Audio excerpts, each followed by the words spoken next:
사방이 칠흑 같은 어둠에 잠기고 달빛마저 구름 뒤에 숨어버린 어느 밤이었습니다.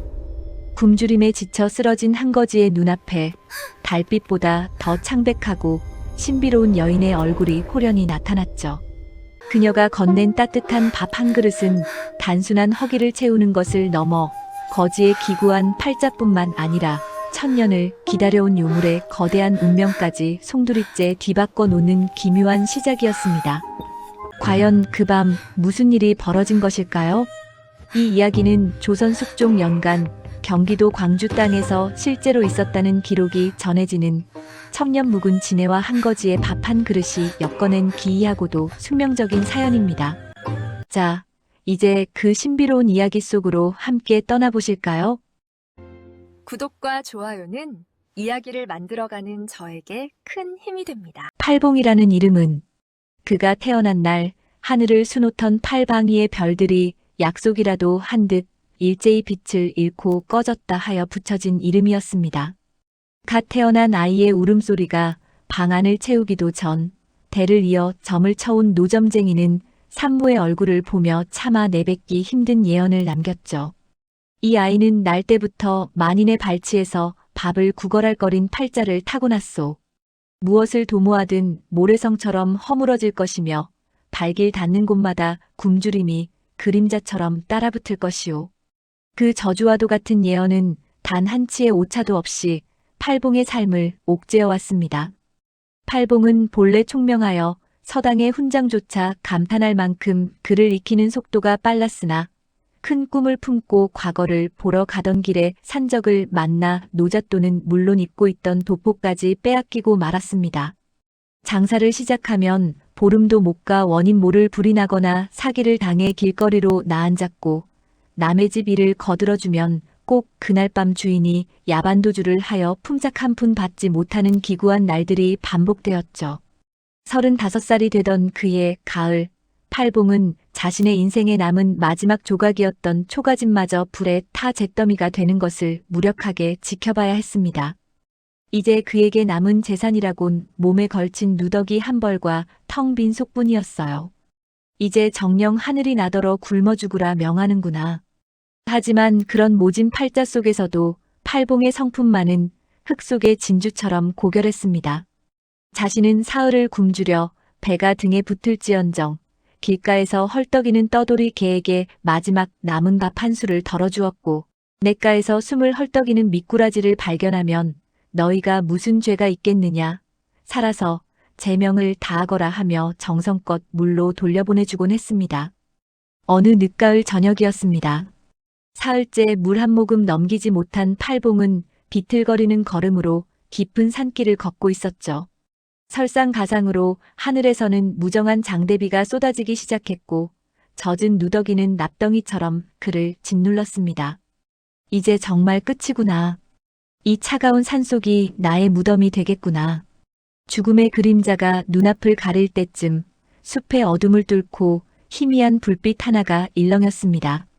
정신을 가다듬고 다가가 보니 그곳엔 놀랍게도 으리으리한 기와집 한 채가 서 있었습니다.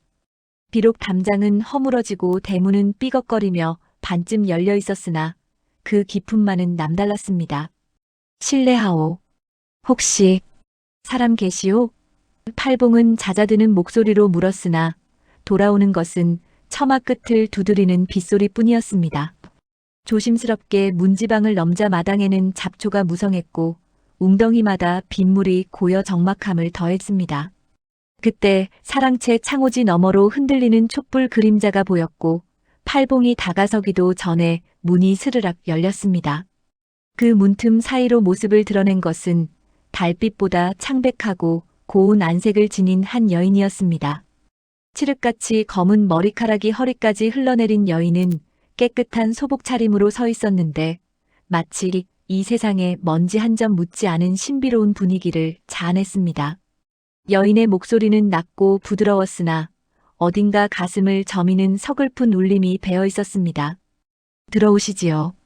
팔봉은 본능적으로 소름이 돋아 한 걸음 물러섰습니다.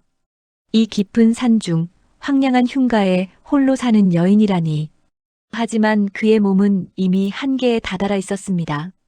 시야가 흐려지고 다리에 힘이 풀리며 그는 고맙다는 말조차 채 맺지 못한 채 정신을 잃고 쓰러졌습니다. 얼마나 시간이 흘렀을까요? 코끝을 간지럽히는 은은하고도 기묘한 향기에 팔봉은 천천히 눈을 떴습니다. 매화도 난초도 아닌 생전 처음 맡아보는 그윽하고 신비로운 향기였죠. 눈을 뜨니 방 안은 온돌의 온기로 따뜻했고 팔봉은 난생 처음 만져보는 부드러운 이불 속에 누워 있었습니다. 그리고 머리맡 소반 위에는 김이 모락모락 피어오르는 하얀 쌀밥 한 그릇과 구수한 된장국, 정갈한 나물들이 차려져 있었습니다. 깨어나셨군요. 이 밥을 드시지요. 사흘이나 굶주리셨으니 속이 많이 상하셨을 겁니다. 여인의 목소리에 팔봉은 황망히 몸을 일으켰습니다. 소인 같은 천한 거린이 어찌 이런 대접을. 아니 되옵니다. 하지만 여인의 눈빛에는 거부할 수 없는 단호함과 간절함이 동시에 담겨 있었죠. 팔봉은 떨리는 손으로 숟가락을 들어 첫 술을 입에 넣었습니다. 그 순간 그는 경악했습니다. 이것은 단순한 밥이 아니었습니다. 쌀알 하나하나가 혀끝에서 녹아내리며 말할 수 없는 단맛과 구수함을 냈고 목구멍을 타고 내려가는 온기는 마치 죽어가던 고목에 생명의 물을 붓는 듯 온몸의 기력을 순식간에 되살려 놓았습니다. 서러운 세월과 고마움이 뒤섞여 팔봉의 눈에서 눈물이 주르르 흘러내렸습니다. 이 밥은 대체 무엇으로 지었기에 이토록 힘이 난단 말입니까? 여인은 그저 희미하게 미소 지으며 대답했습니다. 그저 평범한 밥일 뿐이옵니다. 팔봉은 평생 먹어본 어떤 진성 성찬보다 귀한 그 밥을 남김없이 비웠습니다. 신기하게도 배가 부른 것을 넘어 온몸에 힘이 넘쳐났고 평생 그를 괴롭히던 거린의 비루함이 씻겨나가는 기분이었죠. 이 은혜를 어찌 갚아야 할지 모르겠습니다. 팔봉의 인사에 여인은 기다렸다는 듯 그를 똑바로 응시했습니다. 갚을 길이 있사옵니다. 오늘부터 100일 동안 이 집의 부엌 아궁이 불을 단 한 번도 꺼뜨리지 말고 매일 밥을 지어주시겠습니까? 정성을 다해 마음을 다해 지어주셔야 합니다. 거지가 밥을 짓는 일이라니 팔봉에게는 더없이 쉬운 일처럼 느껴졌습니다. 하지만 여인의 눈빛은 이 일이 단순히 끼니를 챙기는 것 이상의 의미가 있음을 말해주고 있었습니다. 팔봉은 굳게 결심했습니다. 이 목숨을 구해주신 은혜, 100일 아니라 1000일이라도 밥을 지어 갚겠나이다. 여인의 창백한 얼굴에 비로소 옅은 안도의 빛이 스쳐 지나갔습니다. 고맙소이다. 그럼 오늘부터 100일을 간곡히 부탁하오. 그렇게 팔봉과 신비로운 여인, 그리고 천년의 운명이 얽힌 기묘한 100일의 시간이 시작되었습니다. 다음 날 새벽 팔봉은 멀리서 들려오는 청아한 닭 울음소리에 번쩍 눈을 떴습니다. 하지만 가만히 귀를 기울여 보니 그것은 실제 닭의 소리가 아니었습니다. 이 깊은 산중 기와집에 가축이 있을 리 만무했으니까요. 다만 어둠이 서서히 물러가고 푸르스름한 동이 트는 대지의 기척이 마치 신비로운 울림처럼 팔봉의 의식을 깨운 것이었습니다.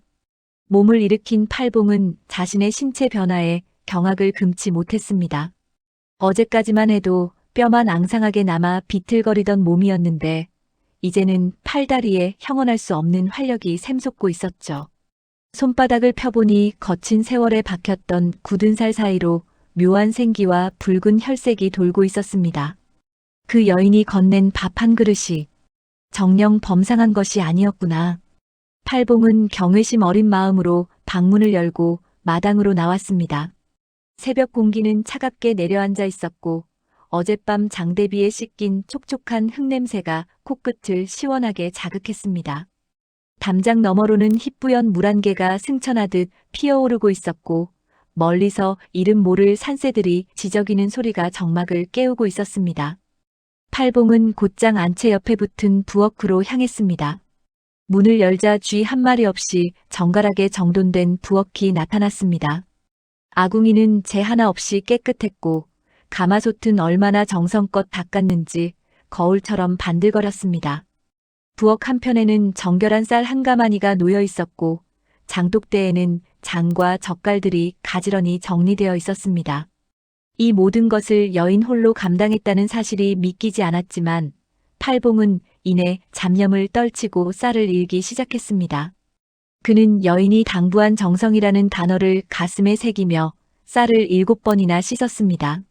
쌀알 하나하나가 상처 입지 않도록 손끝으로 살살 비비며 맑은 물이 나올 때까지 반복했죠. 솥에 쌀을 안치고 아궁이에 불을 지피자 타닥 소리를 내며 장작이 타올랐습니다. 팔봉은 쪼그리고 앉아 불길의 세기를 조절했습니다. 밥맛은 불 조절에 달렸다는 것을 잘 알기에 처음엔 거센 불로 끓이다가 물이 잦아들면 약한 불로 뜸을 들이는 과정에 온 신경을 집중했습니다. 솥뚜껑 사이로 하얀 김이 뿜어져 나오며 구수한 밥 냄새가 부엌 가득 퍼졌습니다. 평생을 굶주림 속에 살았던 팔봉에게 그 냄새는 세상 그 무엇보다 신성한 향기였습니다. 다 되었나이다. 언제 왔는지 여인이 부엌 문가에 서서 그를 지켜보고 있었습니다.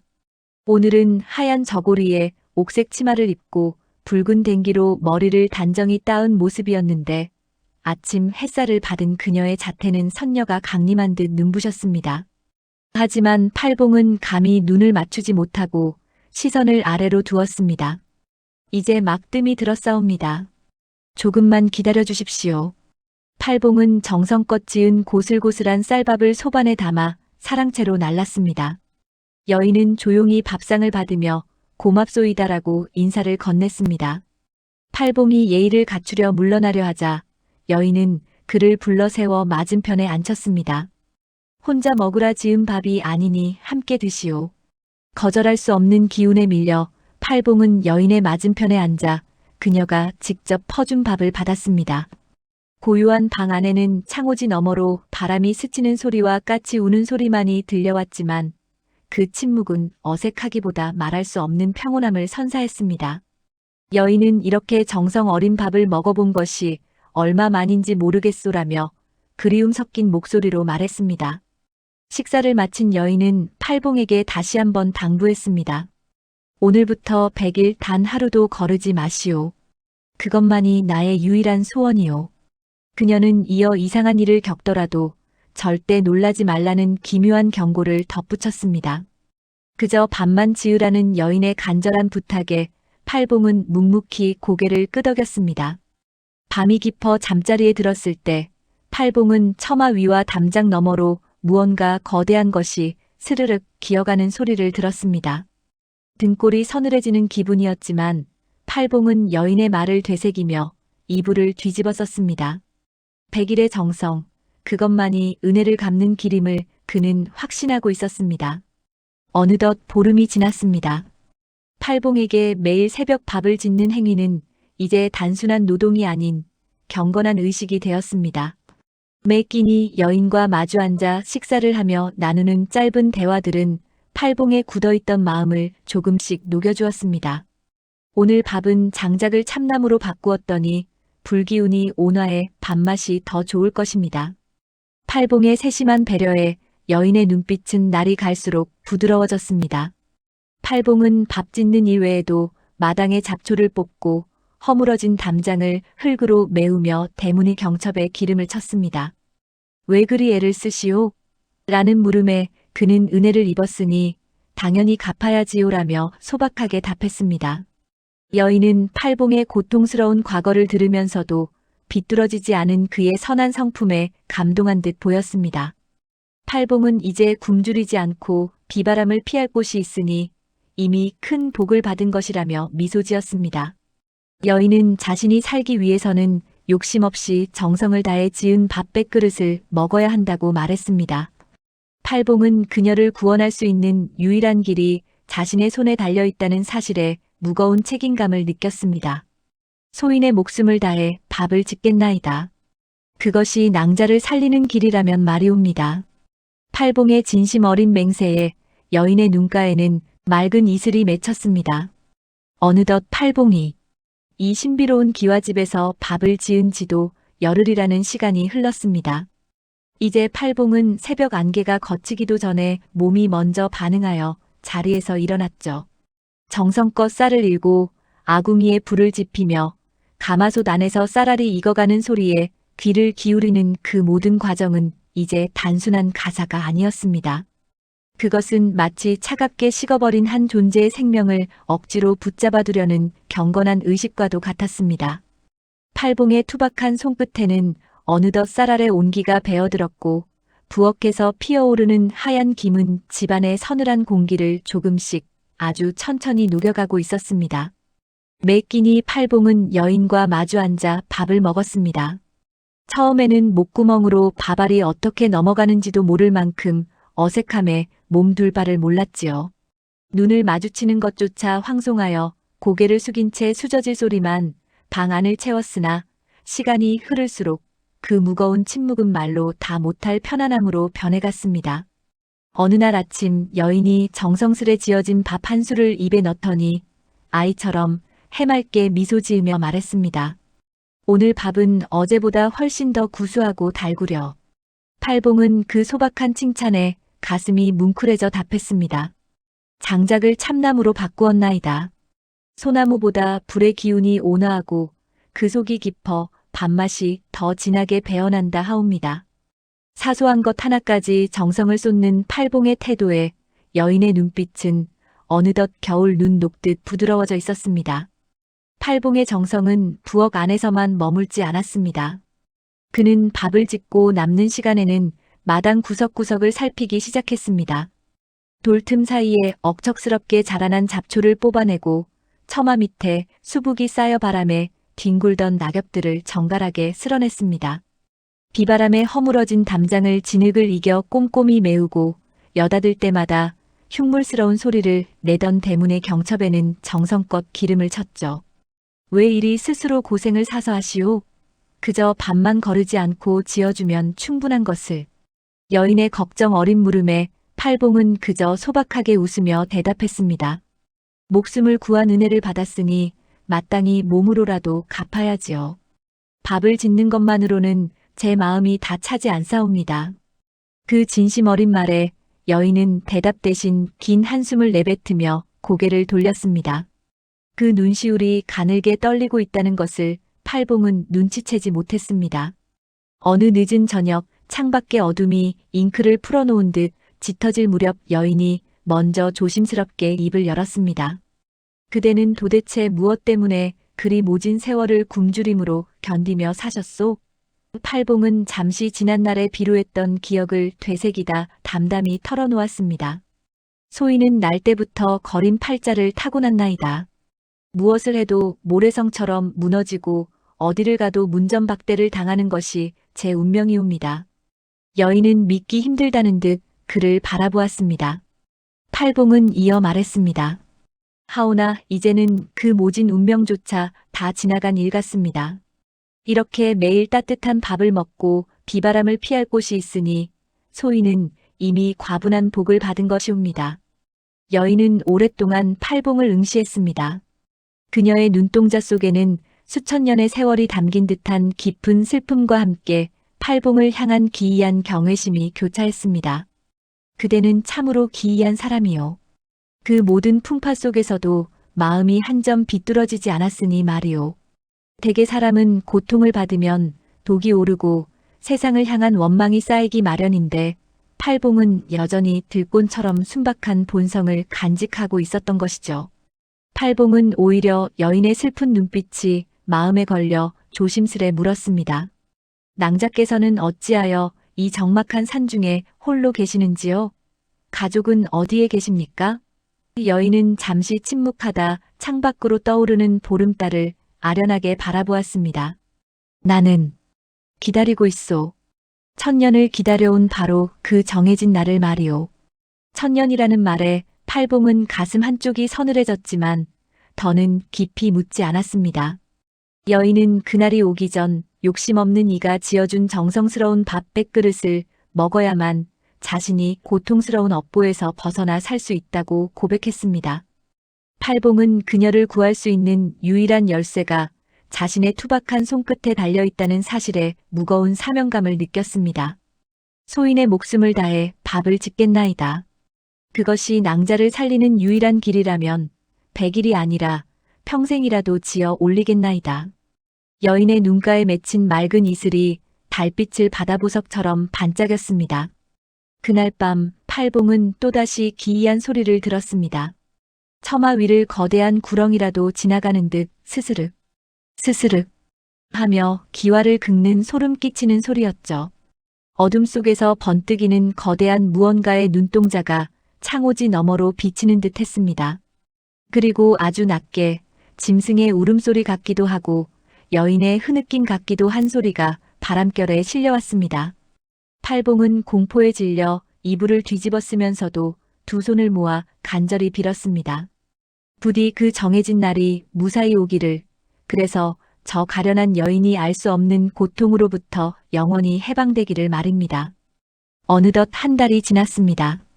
두 사람 사이에는 이제 사랑이라 하기엔 너무나 애틋하고 우정이라 하기엔 깊고 신비로운 인연의 끈이 단단하게 매어 있었습니다. 여인은 어느 날 정원에서 달빛을 받으며 팔봉에게 물었습니다. 만약 내가 인간이 아니라는 것을 안다면 그래도 그대는 내 곁에 남아 밥을 지어주겠소? 팔봉은 한치의 망설임 없이 답했습니다. 낭자가 무엇이든 소인은 두렵지 않사옵니다. 제게 베풀어 주신 자비와 선한 마음을 이미 보았기 때문입니다. 제게 낭자는 그저 제 목숨을 살려주신 유일한 분이십니다. 여인은 팔봉의 그 말에 차마 말을 잇지 못하고 나직이 중얼거렸습니다. 천년을 고통 속에 기다려온 것이 정녕 그대 같은 사람을 만나기 위함이었을까? 그날 밤 팔봉은 잠결에 몸이 붕 뜨는 듯한 기이한 감각에 눈을 떴습니다.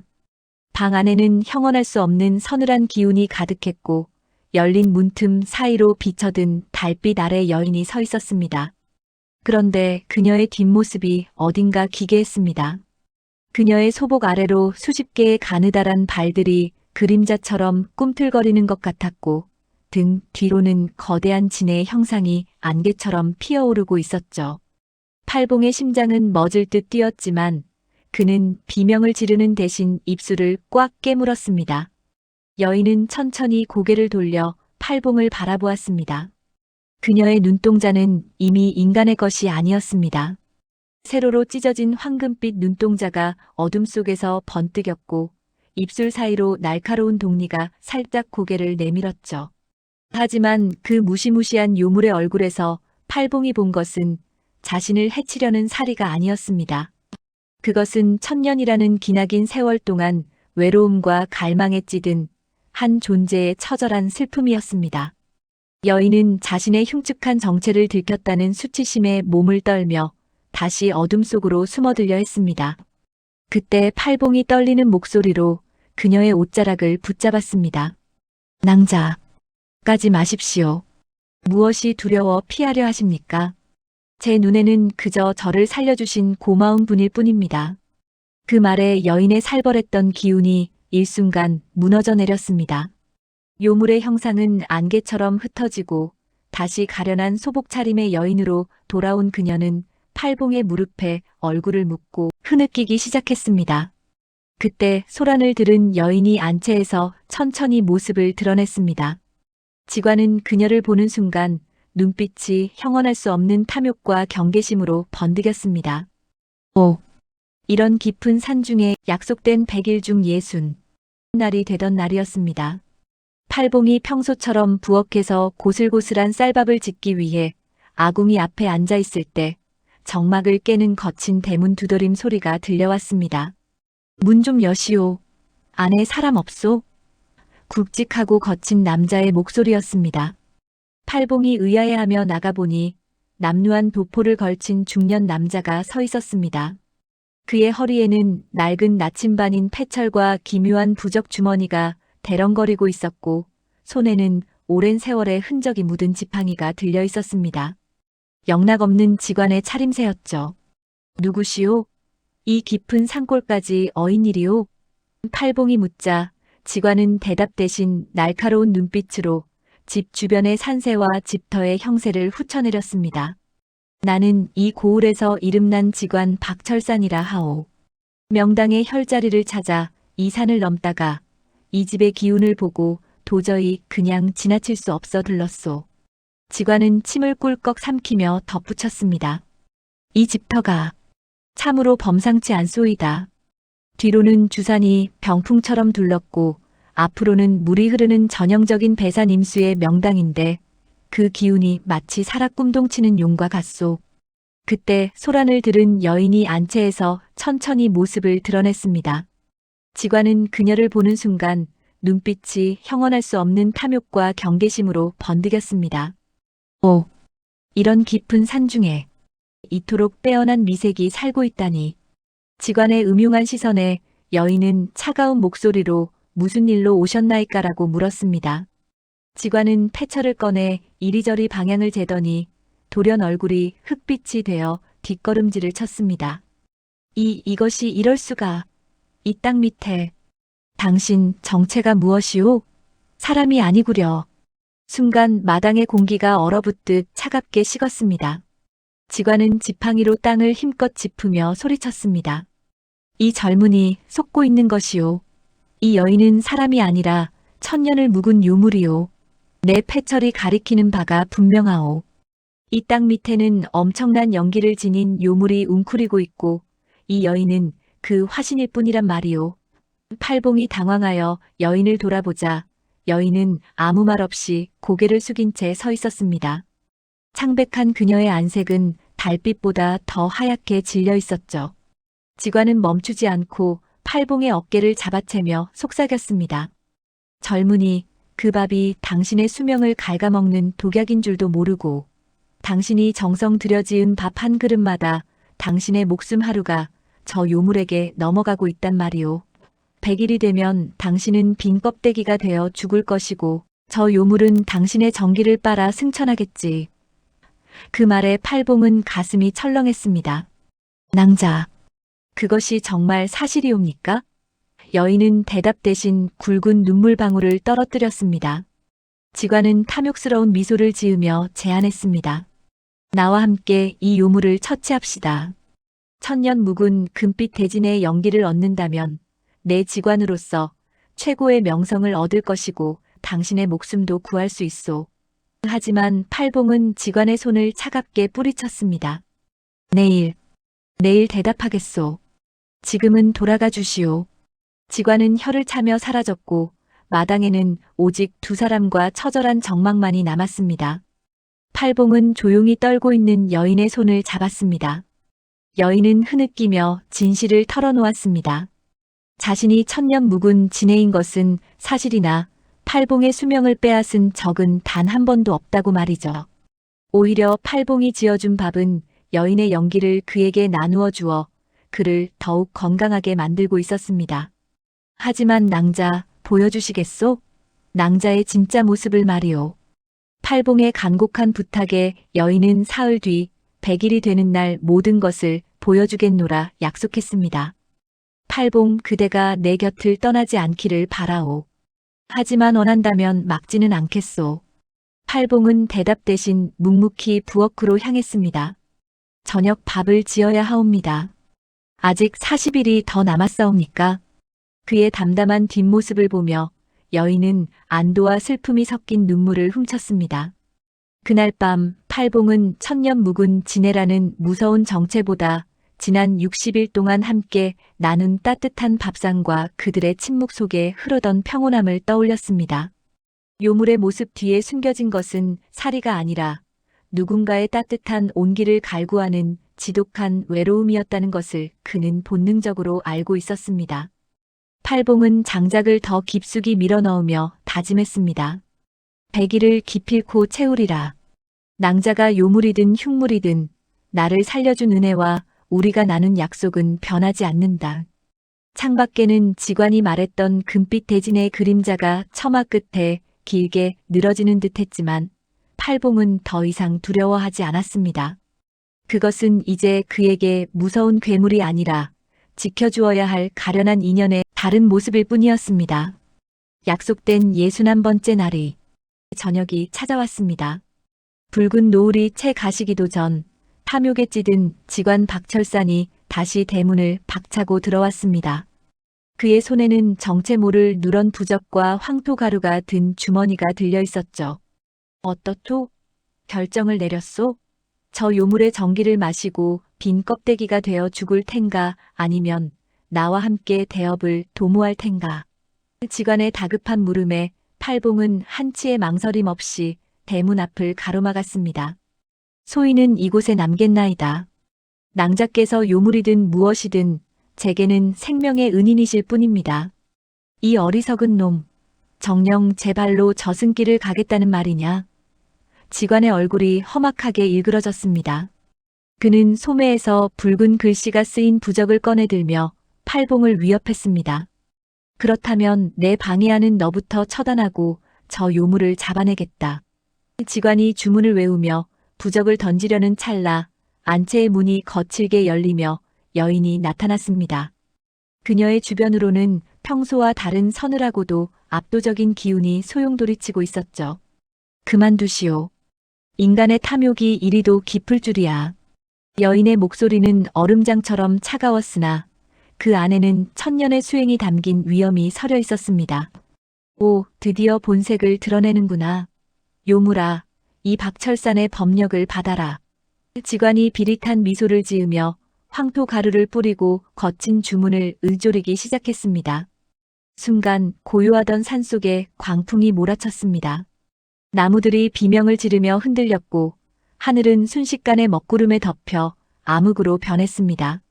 여인의 형상이 안개처럼 흐려지더니 그 뒤로 수십 미터에 달하는 거대한 진해의 환영이 달빛을 등지고 웅크린 채 나타났습니다.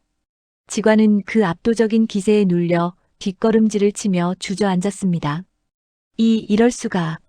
이렇게 강한 연기였다니. 지관은 최후의 발악으로 불타는 부적들을 여인에게 날렸습니다.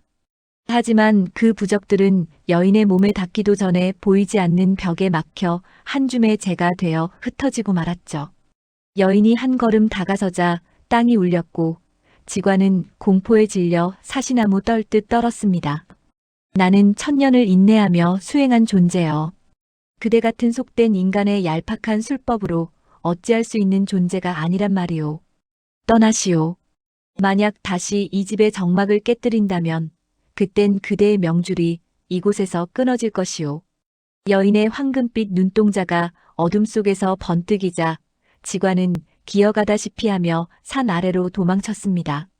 하지만 그의 비열한 눈빛에는 여전히 검은 원한이 서려 있었습니다. 지관이 사라지자마자 모든 힘을 쏟아부은 듯 여인이 그 자리에 비틀거리며 쓰러졌습니다. 팔봉은 황급히 달려가 그녀를 품에 안았습니다. 낭자, 정신 차리십시오. 어디를 다치신 것입니까? 그녀의 몸은 깃털처럼 가볍고 얼음장처럼 차갑게 식어 있었습니다. 여인은 가쁜 숨을 몰아쉬며 팔봉의 옷자락을 붙잡았습니다. 연기를 너무 많이 소모했소. 밥을, 그대의 진심이 담긴 밥을 지어주시오. 그것만이 내 흩어진 힘을 모을 수 있소. 팔봉은 그녀를 안채로 옮겨 눕히고 곧장 부엌으로 뛰어갔습니다. 아궁이에 불을 지피는 팔봉의 손길은 그 어느 때보다 간절했습니다.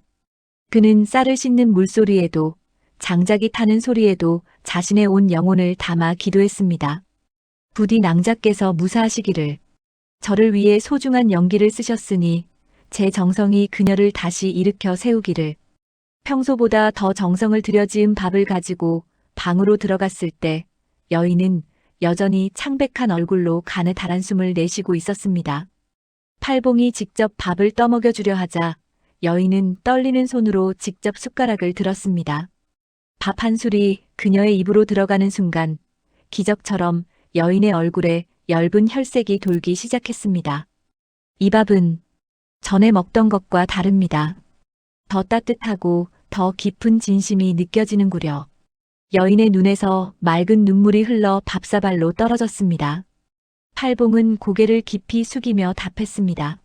낭자께서 고통받으시는 것을 보고 제 가슴이 찢어지는 듯 했습니다. 그래서 제 수명을 다 깎아 넣어도 좋으니 낭자를 살려달라 빌며 지었나이다. 여인은 떨리는 손으로 팔봉의 거친 손을 잡았습니다. 고맙소이다. 정녕. 이 천년의 세월 동안 이런 따뜻함을 느껴본 적이 없었소. 팔봉은 그녀의 손을 맞잡으며 낭자가 무엇이든 자신에게는 오직 유일한 은인임을 다시 한번 맹세했습니다. 그날 밤 팔봉은 혹시라도 직관이 무리를 이끌고 돌아올까 두려워 사랑채 문 밖에서 밤새도록 자리를 지켰습니다. 구름에 가려 별 하나 보이지 않는 칠흑 같은 밤이었지만 팔봉의 마음속에는 한 가지 슬픈 생각이 자꾸만 차올랐습니다. 100일이 되면 낭자는 승천하여 떠나겠구나. 이제 겨우 60여일을 함께했을 뿐인데 그녀가 없는 삶을 상상하니 가슴이 먹먹해져 견딜 수가 없었습니다. 하지만 그것이 그녀가 천년을 기다려온 소원이라면 자신은 기꺼이 그녀를 보내주어야 함을 잘 알고 있었습니다. 밤은 깊어가고 산짐승의 울음소리가 처마 끝을 스쳐 지나갔습니다. 팔봉은 무거운 눈꺼풀을 이겨내며 아궁이의 불씨를 확인했습니다. 직관은 전기를 뺏는 밥이라 비난했지만 팔봉은 느낄 수 있었습니다. 이 밥은 누군가를 해치는 독이 아니라 서로의 고독을 채워주는 생명의 끈임을 말이죠. 그는 어둠 속에서 조용히 다짐했습니다. 남은 40일 동안 자신의 온 생애를 바쳐 가장 따뜻한 밥을 짓겠노라고. 그로부터 이틀이 지났습니다. 이제 천년의 기다림이 결실을 맺는 100일까지 단 하루만이 남았습니다. 팔봉은 여느 때와 다름없이 이른 새벽부터 아궁이 앞에 앉아 밥을 지었습니다. 하지만 솥 안에서 보글보글 끓어오르는 쌀물 소리를 들으며 그의 마음 한구석에는 채울 수 없는 허전함이 밀려왔습니다. 내일이 되면 이 모든 기묘하고도 따뜻했던 시간이 끝나는 것이니까요. 여인 또한 평소보다 말이 없었습니다. 밥상머리에 마주 앉아도 수저를 드는 신용만 할 뿐 그녀의 시선은 자꾸만 창밖에 먼 산등성이에 머물렀습니다. 낭자, 혹 무슨 걱정이라도 있으신지요? 팔봉의 조심스러운 물음에 여인은 긴 한숨을 내쉬며 대답했습니다. 아니요. 다만 생각에 잠겨 있었을 뿐이요. 천년이라는 긴 세월을 인내하며 기다렸는데 정작 내 생에 가장 소중했던 기억은 당신과 함께한 짧은 100일이었구려. 그녀의 눈동자에 맺힌 진심을 보며 팔봉 또한 목이 메어 대답했습니다. 소인 역시 마찬가지옵니다. 두 사람이 서로의 눈을 바라보며 침묵을 나누던 그때 발밑에서부터 기괴한 진동이 느껴지기 시작했습니다. 땅이 거칠게 흔들리더니 무언가 거대한 것이 땅속에서 꿈틀거리며 기어나오는 듯한 소름 끼치는 소리가 들려왔습니다. 이게 무슨 병고입니까? 팔봉이 밖으로 뛰쳐나가려 하자 여인이 사색이 되어 그의 손을 꽉 붙잡았습니다. 나가지 마시오. 직관이오. 그자가 기어이 금기된 술법을 부린 것이오. 담장 너머를 보니 직관 박철산이 횃불을 든 무리와 함께 집을 둘러싸고 있었습니다. 그는 바닥에 피로 쓴 부적들을 붙이고 기괴한 주문을 외우고 있었죠. 번쩍이는 붉은 기운이 집을 옥죄기 시작했습니다. 요물아, 오늘이 내가 죽는 날이다. 내가 이 집을 둘러싼 모든 땅의 기운을 끊어버리는 풍수진을 펼쳤다. 이제 너는 대지의 힘을 얻을 수 없을 것이다. 직관의 외침에 여인의 안색이 창백하게 질렸습니다. 내일이 바로 승천의 날인데 땅의 기운이 막히면 천년의 고행이 물거품이 될 위기였던 것입니다. 이제 방법은 하나뿐이오. 내 본체가 잠들어 있는 뒷산 동굴로 가야 하오. 여인의 간절한 요청에 팔봉은 그녀를 등에 업고 뒷문으로 빠져나갔습니다. 직관의 주문 소리가 등 뒤에서 비수처럼 꽂혔고 산길은 칠흑처럼 어두웠습니다. 가시덤불이 살점을 찍고 돌부리가 발을 괴롭혔지만 팔봉은 오직 여인을 살려야 한다는 일념으로 절벽을 타듯 산을 올랐습니다. 조금만 더 가면 됩니다. 여인의 숨결은 갈수록 미약해졌고 마침내 도착한 동굴 안쪽에서는 신비로운 금빛이 희미하게 새어나오고 있었습니다. 그곳은 여인이 9번의 허물을 벗으며 천년을 버텨온 성소였습니다. 바위 틈새에는 금빛으로 빛나는 거대한 진해의 허물들이 쌓여 있었죠. 여인이 바위에 손을 얹으며 나직이 말했습니다. 내일 해가 뜨면 마지막 허물을 벗고 승천해야 하오. 그러기 위해서는 당신이 지어준 마지막 밥 한 그릇이 절실하오. 팔봉은 즉시 주변의 돌들을 모아 아궁이를 만들고 마른 나뭇가지를 모았습니다. 품속에 소중히 간직해온 마지막 한 되의 쌀을 꺼내 샘물에 씻어 밥을 안쳤습니다. 장작불이 타오르며 밤물이 잦아들 무렵 동굴 밖에서 직관의 광기 어린 목소리가 들려왔습니다. 찾았다. 저 동굴 속에 요물이 숨어 있다. 팔봉은 솥뚜껑을 덮으며 결연히 일어섰습니다. 여인은 자신이 맞겠노라며 힘겹게 몸을 일으켰으나 팔봉이 그녀의 어깨를 지그시 눌러 앉혔습니다. 낭자께서는 기력을 보존하십시오. 밥은 이미 다 되었습니다. 마지막 뜸을 들이는 동안 소인이 목숨을 걸고 입구를 지키겠나이다. 팔봉은 동굴 밖으로 걸어나갔습니다. 횃불을 든 마을 사람들과 직관이 살기를 띠며 다가오고 있었죠. 평생 싸움이라곤 해본 적 없는 팔봉이었지만 여인의 기운을 받은 덕분인지 몸 안에서 알 수 없는 힘이 솟구쳤습니다. 그는 달려드는 장정들을 하나둘 막아내며 동굴 입구를 사수했습니다. 하지만 수십 명의 무력 앞에서는 장사가 없었죠. 팔봉의 옷은 피로 물들었고 직관이 휘두른 몽둥이에 결국 무릎을 꿇고 말았습니다. 직관이 비열한 웃음을 지으며 동굴 안으로 발을 들이려는 찰나 새벽 하늘이 붉게 물들기 시작했습니다. 동이 튼 것이었습니다. 바로 그 순간 동굴 깊숙한 곳에서 세상의 모든 빛을 집어삼킬 듯한 눈부신 금빛이 터져나오기 시작했습니다. 팔봉은 온몸이 부서질 듯한 고통 속에서도 동굴 입구에서 한치도 물러서지 않았습니다. 직관의 몽둥이가 어깨를 내리치고 장정들의 발길질이 쏟아졌지만 팔봉은 피 섞인 침을 내뱉으며 입구를 온몸으로 가로막았죠. 안 됩니다. 이 밥이 뜸을 다 들릴 때까지는 누구도 한 발짝도 들여놓을 수 없소. 그의 눈은 이미 초점을 잃어가고 있었지만 정신력만큼은 불길보다 뜨겁게 타오르고 있었습니다. 팔봉의 옷은 이미 붉은 피로 물들었고 직관은 이성을 잃은 채 칼을 빼들었습니다. 이 미친놈이 끝까지 방해를 하는구나. 그럼 요물과 함께 지옥으로 보내주마. 직관의 칼날이 팔봉의 가슴을 향해 내리꽂히려는 찰나 어둠뿐이던 동굴 안쪽에서 천지를 뒤흔드는 거대한 진동이 일어났습니다.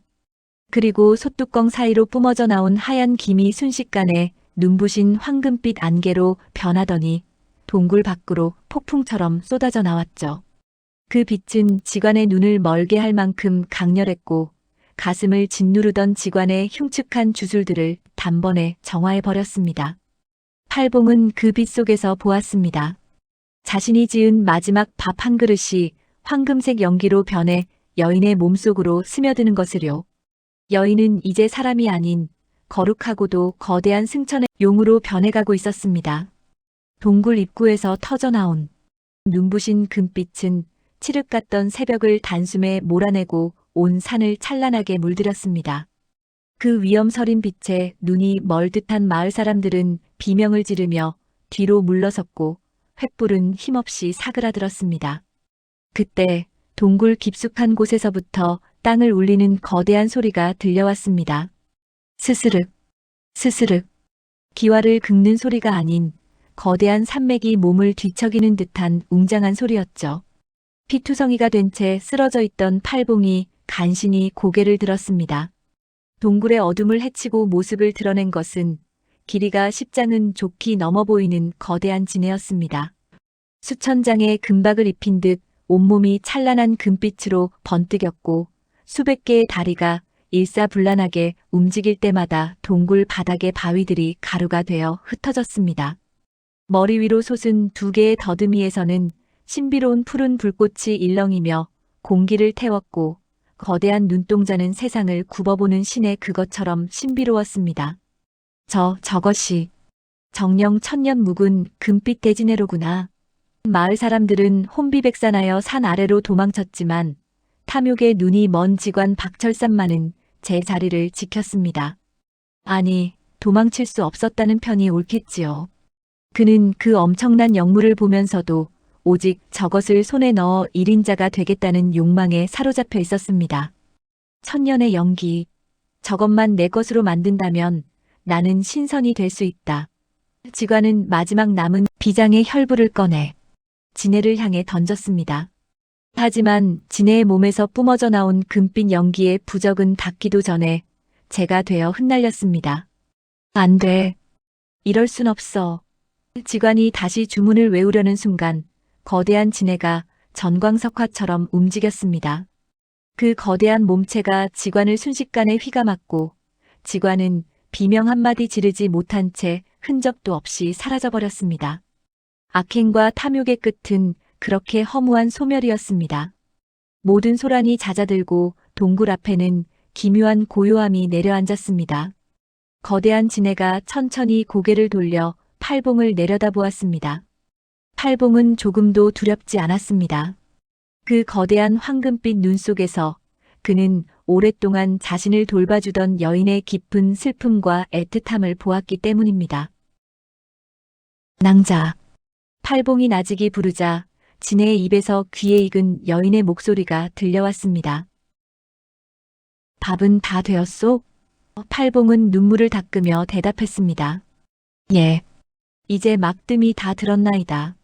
낭자를 위해 지은 마지막 밥이옵니다. 진해는 그럼 마지막으로 함께 먹지 않겠소? 라며 청해왔고 팔봉은 비틀거리며 일어나 동굴 안으로 들어갔습니다. 도라궁이 위 솥 안에는 하얀 쌀밥이 보석처럼 윤기를 머금고 있었습니다. 팔봉은 밥을 2그릇 가득 눌러 담았습니다.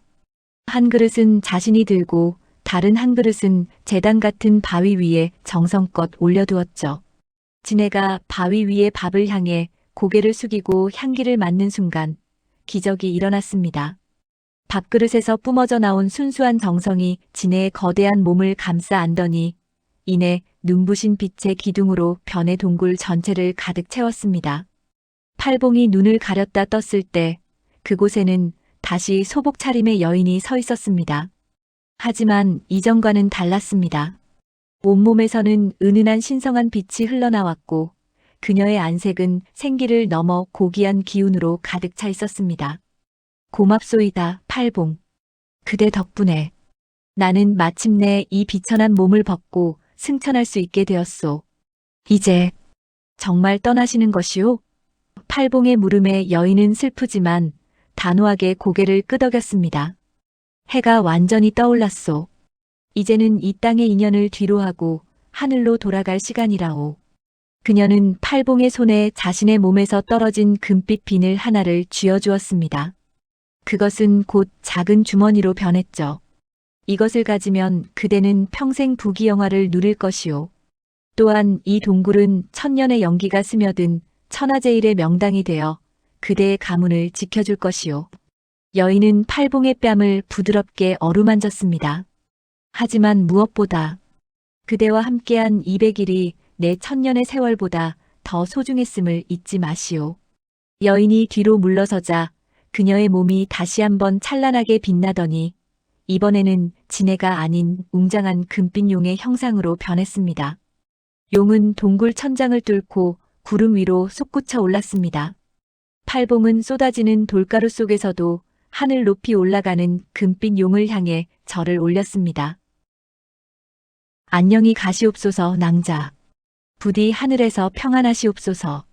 용은 화답하듯 천지를 진동시키는 울음소리를 내뱉으며 구름 속으로 자취를 감췄습니다. 팔봉은 해가 완전히 떠올라 산의 생기가 돌 때까지 한참을 그 자리에 서 있었습니다.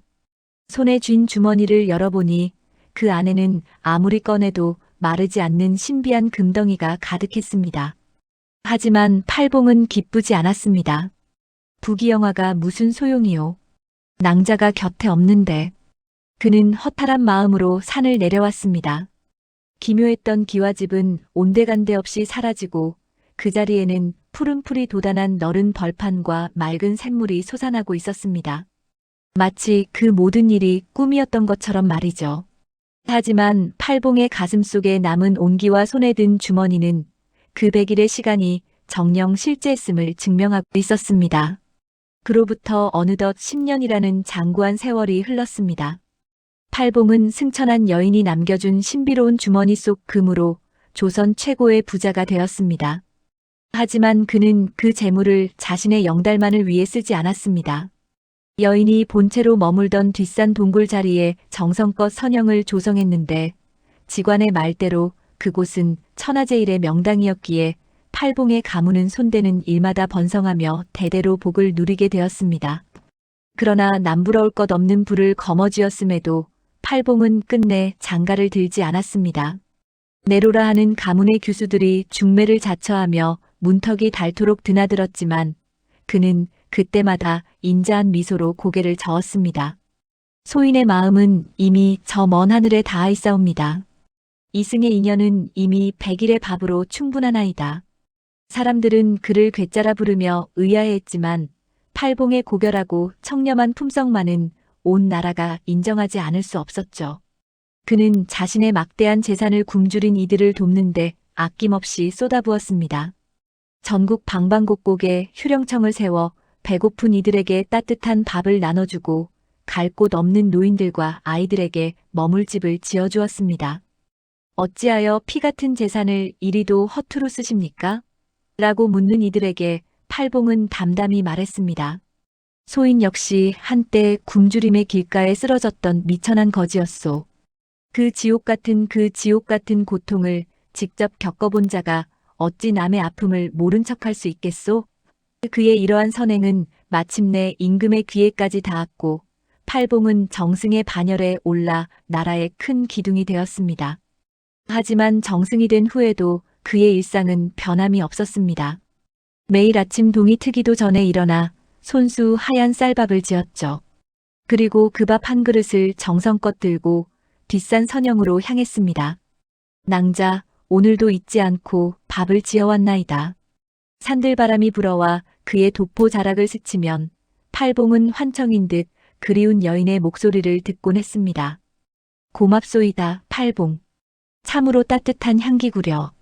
어느덧 팔봉의 나이 환갑을 넘겼지만 그는 여전히 청년처럼 건강하고 안색이 맑았습니다. 천년 묵은 영물의 기운을 받은 덕분인지 세월조차 그를 비껴가는 듯했죠. 그러던 어느 깊어가는 가을날이었습니다. 평소처럼 선영에 밥을 올리고 내려오던 팔봉의 눈앞에 기이한 광경이 펼쳐졌습니다. 갑자기 하늘에서 찬란한 금빛 구름이 폭포처럼 내려오더니 그 신비로운 안개 속에서 10여 년 전 승천했던 여인의 모습이 어렴풋이 나타난 것이었습니다. 낭자, 정녕 낭자이십니까? 꿈인지 생시인지 분간할 수 없는 상황에 팔봉은 자리에 멈춰 섰습니다. 여인은 예전보다 더욱 눈부신 신령의 자태로 미소 짓고 있었죠. 그대는 참으로 잘 살았소. 천년을 기다린 보람이 있게끔 가난한 이들을 내 몸처럼 돌보았구려. 나는 저 높은 하늘 위에서 당신의 그 정성스러운 밥 냄새를 맡으며 모든 것을 지켜보고 있었소. 여인이 부드럽게 손을 내밀었습니다. 이제 나와 함께 영원한 곳으로 가지 않겠소? 그대의 이승 수명은 아직 남았으나 그대를 향한 나의 그리움이 더는 견딜 수 없구려. 팔봉은 기쁜 눈물로 화답하며 그녀의 손을 잡았습니다. 낭자와 함께라면 그곳이 지옥이라 해도 따르겠나이다. 그 순간 거대한 금빛 소용돌이가 팔봉을 감싸 안았습니다. 다음 날 아침 마을 사람들은 선영 앞에 단정히 가부좌를 틀고 앉아있는 팔봉의 시신을 발견했습니다. 그는 마치 달콤한 꿈을 꾸는 듯 평온한 미소를 짓고 있었고 그의 손에는 방금 지은 듯 온기가 남은 빈 밥그릇이 들려 있었습니다. 사람들은 의로운 정승이었던 그를 선영 옆에 정중히 모셔주었습니다. 그날 밤 고을의 많은 이들이 목격했다고 전해집니다. 뒷산 정상에서 두 줄기의 거대한 금빛 빗줄기가 서로를 껴안 듯 뒤엉키며 밤하늘 높이 솟구쳐 오르는 광경을 말이죠.